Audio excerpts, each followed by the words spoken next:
This is English shorthand dictation number 185 and the dictation speed is 160 words per minute. Ready? Start.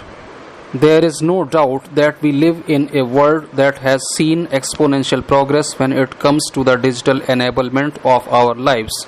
This digital progress has forced us to find a balance to use these advancements to better our lives while fighting the negative impacts that emerge over time. It is a classic double-edged sword situation. In the midst of this conundrum, even as adults, we continue to educate ourselves and wrap our minds around the efforts required to establish a balance. However, many of us are also responsible for parenting our little ones. Parenting in this era requires providing our young ones with refined critical thinking abilities and emotional strength so that they are independent enough to differentiate between decisions that will enhance their lives and those that will harm their lives. On top of that, let us not forget that we are dealing with a pandemic that overlays its own short-term and long-term impacts on us as individuals, as parents, as well as on our kids. How do we do this in a world that is seeing hyper digital advancements fueled by the pandemic? We have to support one another to guide our collective and individual journeys. We are in this together. Over the years, the rise of social media, handheld devices, and information accessibility has increased the occurrence of depression, anxiety, fear, and isolation in kids from an early age. Technology that held the possibility of creating stronger connections has created distance. Parents now have a newfound challenge of building connections with their children, impacting their harmony as a family. It is ironic that the more connected the world has become, the more isolated we feel. The next pandemic that we are expecting is likely a mental health pandemic. However, technology on its own cannot be held responsible for what we are experiencing today or expecting in the future. There are numerous aspects at play here.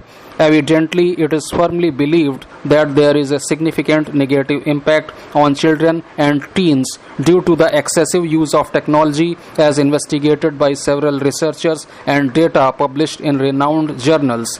The use of digital devices has been seen to contribute to poor concentration and linked to inhibiting creativity. Children are being exposed to harmful content earlier on in their lives through games, applications, videos, social media, and other sources. Within this, there is an increased prevalence of sexual predators targeting kids and leading the future generation into the darker corners of the digital world. The impact is often manifested in agitations, hyperactivity, loneliness, or weariness, making it difficult for parents to monitor, support, and communicate with the child. Without a doubt, parenting can be difficult in the wake of the malicious and inappropriate content on the internet that is targeted towards our younger generation. The digital age is also drastically changing the demands of children. They demand handheld devices, games, and apps influenced by their friends and peer pressure. However, children's demands are more likely an effect than a cause. Parents are finding it more difficult to find a balance in their daily lives and understandably often resort to the services of digital nannies to keep toddlers busy while they finish work, buy groceries, or simply distract the child during feeding times. The problem is probably not the gadgets themselves, but the extent of their usage. Establishing boundaries and learning a disciplinarian style of parenting is important both for the children and the parent. For example, children must know that even parents set a rule. They should expect positive behaviors and consequences to reactive and inappropriate behaviors. The science of parenting vouches for an authoritative parenting style. Children of such parents are likely to become responsible adults who feel comfortable and confident in expressing their opinions. A child who is naturally inquisitive and imitates the adults around him can be fueled by positive role modeling. Healthy conversations and productive family time are important aspects that will help in parenting, especially in the modern digital age.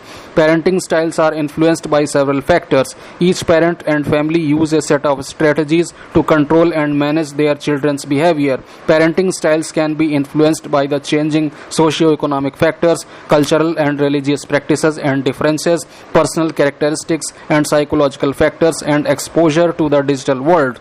Parenting styles are mostly unique and can have different impact and outcomes on a child's mind, heart, and behavior, each of which potentially leaves a lasting impression that can greatly impact the child throughout his or her life. The modern day society must be structured on values and principles that uphold the common good, discipline, and virtue. Parenting, along with the learning environment of the school and the neighboring community, are some of the most primary interactions a child has in early life. Therefore, a society must have inherent values to uphold education, health, parenting, and social norms of behavior. Parenting is a responsibility that must be taught, valued, and practiced for the personal and greater good of every individual. Thus, a spectrum of responsible caregiving and professional services are required in society to mold the structure of the society and support positive parenting. The discourse ought to be on how to strike a balance and derive benefit in the digital age through research, communication, and collective action. If the child finds strange content on the internet, he or she should be able to confide with the parents and look for support on how to respond to it. Parents can transform digital experiences into learning experiences through strategies that maximize the benefit and minimize the threats. Parents must know how to set up parental locks and passwords for applications that are not appropriate for kids. The use of devices and the duration of use can be monitored to strike a balance.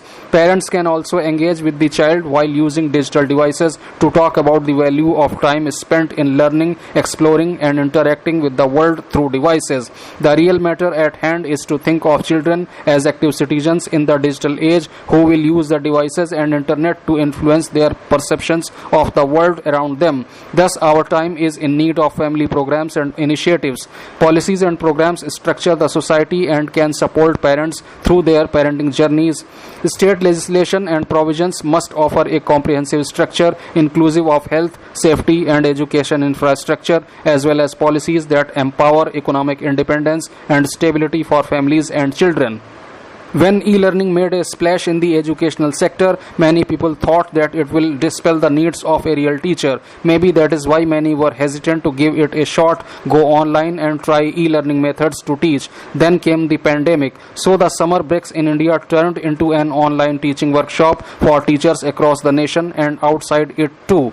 Teachers of all age and experience were now trying to adapt to technology to reach the students. But does this mean technology had overpowered traditional classroom learning? Does this mean technology and e-learning alone are enough for students? Certainly not. A teacher, as always, is required to guide the students. They are needed to help students filter and navigate through the immense sea of information at their fingertip. They are required to help students make sense of the flashy images, the texts that scroll past in a hurry, and also how to use the tools that promise the learning process to be easy and fun. A teacher is required for all this and more. When technology and human intelligence come together, they can create magic. This is what teachers can do on e-learning platforms. Their experience and human touch, combined with the quality and relevant curriculum provided on e-learning platforms, can help students with not just studies but life.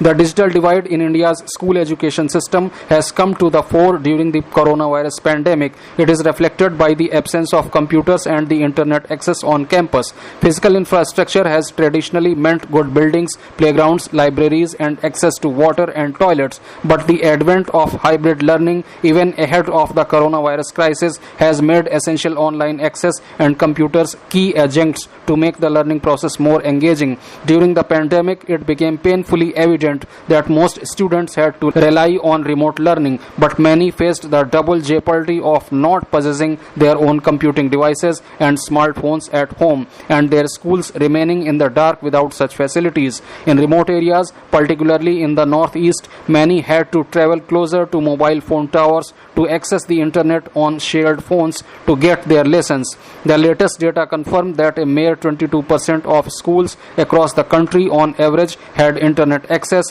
while government institutions fared much worse at 11%. On the second metric of functional computer access, the national average was 37%, and for government schools it was 28%. Students and teachers not being able to use computers and the internet is acknowledged to be a form of deprivation, especially during the pandemic, just as the inability to attend in-person classes is another. Many scholars see the teaching learning process as multidimensional, helping to inculcate social skills. However, COVID-19 has compelled all countries to evaluate hybrid education models with a mix of lessons delivered virtually now and on campus later when the virus threat abates. In such a multi-layered process, bringing computers and the internet to all schools cannot be delayed any longer.